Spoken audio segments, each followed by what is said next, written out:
We're going to start in the US and the latest on that school shooting. The authorities in Texas have admitted they made the wrong decision by failing to immediately storm a primary school classroom where the gunman had barricaded himself during the shooting. Families have been asking why action wasn't taken faster.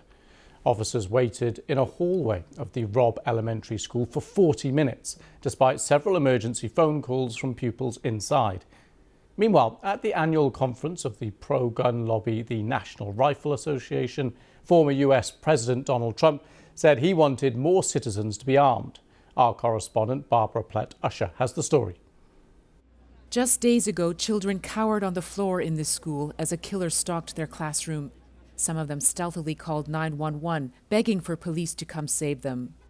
We now know there were up to 19 policemen in the hallway outside for nearly an hour before security forces finally stormed in.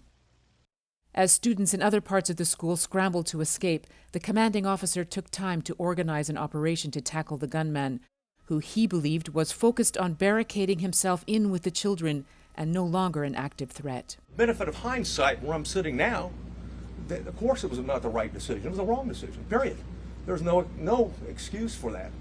But again, I wasn't there, but I'm just telling you, from what we know, we believe there should have been an entry at that as soon as you can. Hey, when there's an active shooter, the rules change.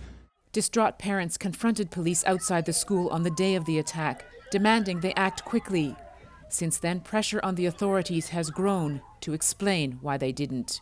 The verdict was blunt and damning. Perhaps officials were hoping that admitting mistakes would help to calm the anger here, but there's a lot of frustration and emotions are running high. This man, Ruben Mata Montemayor, heard the gunshots from a distance. He found out later they'd killed his great-granddaughter. Where was that police that's supposed to be there to protect them kids? Where was he? At first they said he was there, he confronted the shooter, then now they're retracting and saying they're not. I've been watching TV all day, and I watch it at night till 12 o'clock, wondering why? And that's all I can tell you.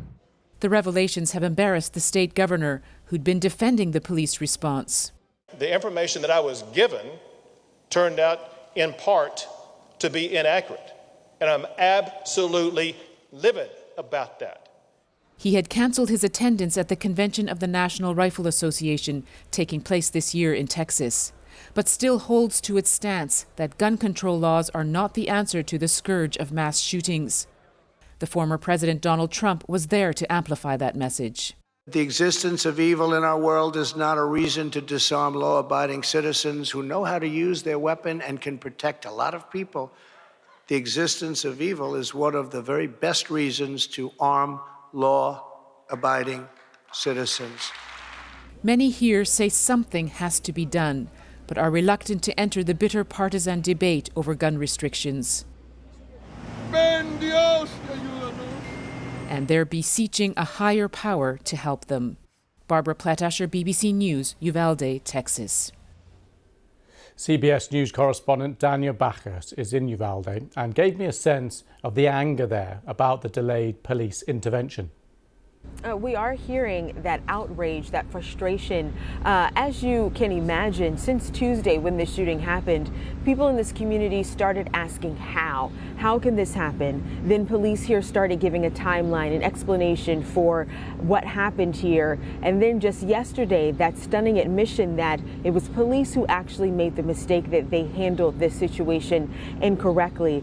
Tuesday, when shots rang out, there were parents who were outside of the school. Once they heard something was going on, they came to this school. This community is very small, it's very tight-knit, so word spread quickly that there was a shooting at the school.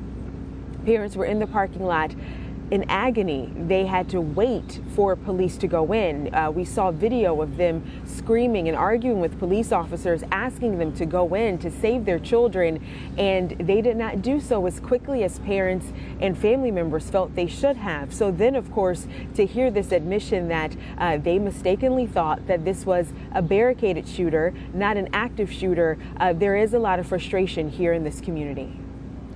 And meanwhile, we've heard from former US President Donald Trump on the topic.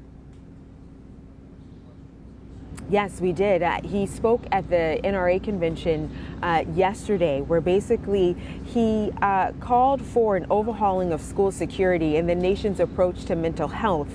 He believes a part of that is allowing trained teachers to have concealed weapons in the classroom. And there are people who agree with him. We've heard people say, you know, it's not guns who kill people, people kill people. And when you talk about maybe adding gun restrictions, they feel that that is an infringement on their rights. So yes, former President Trump and some other lawmakers believe that the answer to this is to make sure that people have the right to bear arms. And Daniel, Joe Biden, current president, of course, will be visiting this weekend. And the topic, well, it will come up about what possible action he can take, if any. I remember I was in Sandy Hook in the aftermath there, and nothing changed there. It doesn't feel like much could potentially change this time either. What are you expecting to hear from Joe Biden?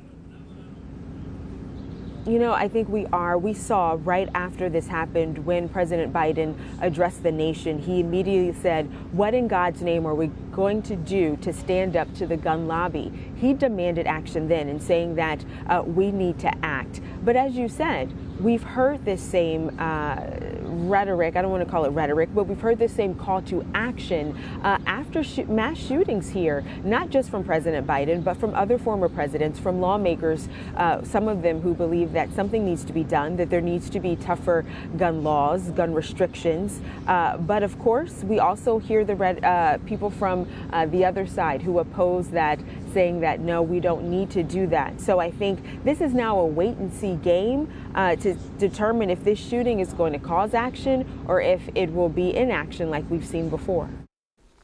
Thanks to Dania for that.